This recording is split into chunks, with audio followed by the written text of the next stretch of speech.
Make in India series का ये एक वीडियो है। तो सबसे पहले हमें ये जानना होगा कि आखिर make in India, make in Japan या मेक इन एनी कंट्री होता क्या है।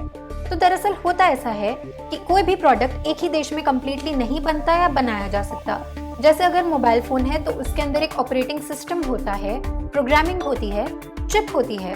अब एक एग्जाम्पल लेते हैं, जैसे अगर एक मोबाइल फोन चाइना या कोरिया में बनाया गया लेकिन उसकी सी प्रोग्रामिंग का invention American scientist Dennis Ritchie ने किया है, तो इसका मतलब ये नहीं होता कि वो प्रोडक्ट मेड इन अमेरिका है। एलईडी लाइट्स तो चाइना में बनती है, तो क्या हमें इसका क्रेडिट थॉमस एडिसन या निकोला टेस्ला को देना चाहिए? ऐसा नहीं होता। मोबाइल पार्ट्स तो कोई भी कंट्री में असेंबल किए जा सकते हैं, लेकिन जो देश के पास सबसे ज्यादा रॉ मटेरियल्स अवेलेबल होंगे वही देश इसको सबसे ज्यादा इजीली और कम कॉस्ट में बना के फिर मास सेलिंग कर सकेगा।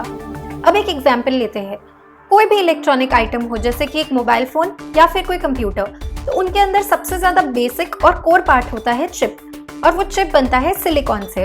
और सिलिकॉन सबसे ज्यादा मैन्युफैक्चर होता है चाइना, नॉर्वे, रशिया और फ्रांस में। यही देश मैन्युफैक्चरिंग में भी आगे है और ऑब्वियसली यही देश एक्सपोर्ट्स भी ज्यादा कर रहे हैं, जिसकी वजह से इनकी करेंसी की वैल्यू भी बढ़ती जा रही है। तो अब हम बात करते हैं कि हम इंडिया में और ज्यादा सिलिकॉन वेफर फैब्रिकेशन यूनिट यानी कि FAB क्यों नहीं सेटअप कर रहे। एक बार यूनिट लग जाती तो उससे हम भी मास प्रोडक्शन कर सकते थे, हम भी एक्सपोर्ट्स कर सकते थे, साथ ही साथ करोड़ों लोगों को जॉब मिल जाती। सिर्फ 3-4 यूनिट्स है इतने बड़े देश में। एक सिलिकॉन वेफर यूनिट सेट करने में बहुत ज्यादा फंडिंग की जरूरत होती है और स्किल्स भी बहुत चाहिए। हमारे यहाँ ना ही टैलेंट की कमी है और ना ही पैसे की, तो फिर परेशानी कहाँ है? 2014 में इंटेल ने गवर्नमेंट और इंडस्ट्रियलिस्ट के कम विल पावर के कारण इंडिया में मैन्युफैक्चरिंग यूनिट सेटअप करने से मना कर दिया था। हिंदुस्तान सेमीकंडक्टर मैन्युफैक्चरिंग कॉर्पोरेशन यानी कि HSMC ने भी 2019 में गुजरात में एक प्लांट लगाने की कोशिश की थी, लेकिन सारे डॉक्यूमेंट्स ना होने के कारण गवर्नमेंट ने वो प्रपोजल रिजेक्ट कर दिया था। इस प्रोजेक्ट को AMD के द्वारा 700 करोड़ की फंडिंग भी मिली थी, लेकिन हमें पता है कि इंडिया में जितने भी बड़े इंडस्ट्रियलिस्ट हैं वो इस काम को कर सकते हैं। कितनी बड़ी बड़ी कंपनीज है जहाँ पे आज इंडियन CEOs काम कर रहे हैं। अभी वहीं एक क्रिकेट टूर्नामेंट होता तो चारों तरफ पैसा ही पैसा होता। कहने का मतलब ये है कि हमारे पास कमी पैसे की नहीं बल्कि विल पावर की है।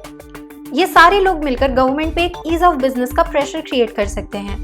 और रही बात हम जैसे लोगों की, हम भी कभी गवर्नमेंट पर ऐसा प्रेशर नहीं बनाते, इसलिए वो लोग भी इतना ध्यान नहीं देते। और फिर जब महंगाई बढ़ जाती है हम अपने घरों में बैठकर सिर्फ कंप्लेन करते हैं। बात बुलेट ट्रेन्स की हो, अच्छे इंफ्रास्ट्रक्चर की या अच्छे रोड्स की, हमें ही गवर्नमेंट पर प्रेशर बनाना होगा। अगर आज कोई भी कम्युनिटी या कल्चर से रिलेटेड चीजें होती है तब तो लोग सड़कों पर उतर आते हैं और धरना देते हैं, लेकिन जब बात बुलेट ट्रेन्स, अच्छी रोड्स और स्मार्ट और क्लीन सिटीज की आती है तब हम आवाज क्यों नहीं उठाते? सोचने वाली बात है ना। और यही कि हम भी इसमें कहीं ना कहीं जिम्मेदार है। तो आइए हम सब मिलकर अपने आसपास की जगहों को डेवलप बनाते हैं। अगर आज किसी चीज की सबसे ज्यादा जरूरत है तो वो है अवेयरनेस, और कुछ नहीं। अगर आपको ये वीडियो पसंद आया तो इसे लाइक कीजिए और शेयर कीजिए और सब्सक्राइब करिए हमारे चैनल को। और टेक, बिजनेस और रिसर्च से रिलेटेड खबरों के लिए जुड़े रहिए।